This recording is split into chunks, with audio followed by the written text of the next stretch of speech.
గత 36 గంటలు తుఫాను కారణంగా వర్షాలు భారీగా పడడంతో కీసర వద్ద మునేరు చాలా ఉధృతంగా ప్రవహిస్తుంది. సో దానివలన వాహనాలు రాకపోకలకు అంతరాయం కలిగింది.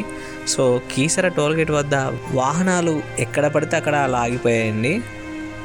హైదరాబాద్, చిల్లకల్లు, జగ్గయ్యపేట అలా వెళ్ళే బస్సులన్నీ, కోదాడ, సూర్యాపేట ఇలా వెళ్ళే బస్సులన్నీ సో ఇక్కడ కీసర టోల్గేట్ వద్ద అయితే ఆగిపోయాయి. వాటితో పాటు లారీలు కూడా చాలా ఆగిపోయాయండి.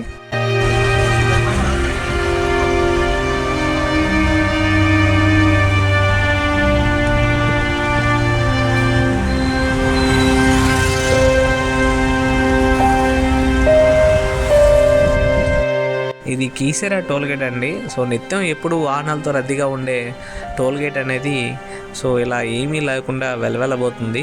కేవలం వర్షం కారణంగా వరదలు బాగా రావడంతో వాహనాలకి వెళ్ళే మార్గాలు సుముఖం కాలేదు. ఇంకా ప్రయాణికులు ఎటు వెళ్ళలేని పరిస్థితిలో వాహనాలు ఆగిపోవడంతో వాళ్ళు ఇలా రోడ్ల మీదకి వచ్చేసి ఇలా కూర్చొని చూస్తున్నారండి, ఏం చేయాలా అని చెప్పి ఆలోచిస్తున్నారు.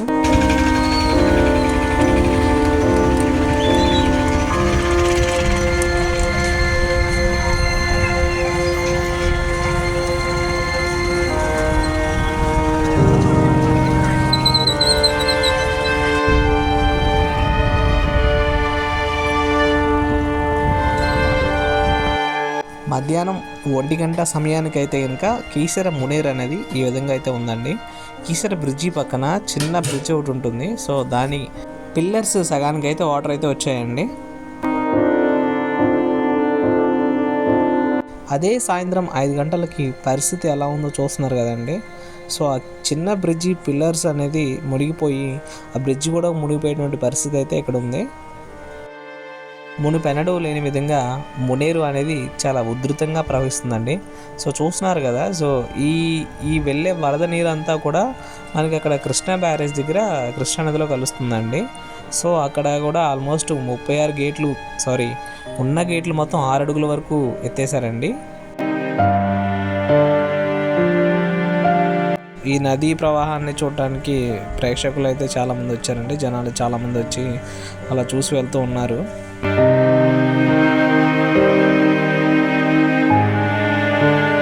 ఈ బ్రిడ్జ్ దాటిన తర్వాత నందిగామ హైదరాబాద్ హైవే అండి.